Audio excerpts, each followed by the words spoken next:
School ખુલ્યાના પહેલા જ દિવસે આરટીઓએ ધોકો પછાડ્યો છે। નિયમોનો ભંગ કરનાર વાહન ચાલકોને ફટકાર્યા છે દંડ।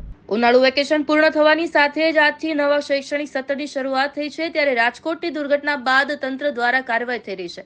આરટીઓએ પણ ધોકો પછાડવામાં બાકી નથી રાખ્યું।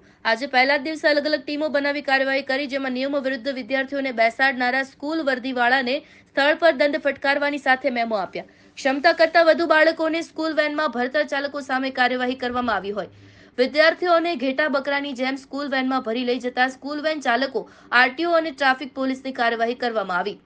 સવારથી આરટીઓ વિભાગ દ્વારા સ્કૂલ વેન ચાલકો સામે લાલ આંખ કરવામાં આવી હતી। વેનમાં ફાયર સેફટી આરટીઓ મુજબના નિયમો છે કે નહીં તે તપાસ કરીને ટીમ મેદાને ઉતરી નિયમનો ભંગ કરનાર વેન ચાલકો સામે દંડાત્મક કાર્યવાહી કરી હતી। આરટીઓ ઇન્સ્પેક્ટર પટેલે કહ્યું હતું કે 80% જેટલા વાહનો નિયમો ફોલો કરતા જોવા મળ્યા, બાકીના સામે કાર્યવાહી કરવામાં આવી। આ કાર્યવાહી રોજે રોજ કરવામાં આવે છે, સાથે જ શાળા સંચાલકોને મળીને જાગૃતતા લાવવામાં આવી રહી છે।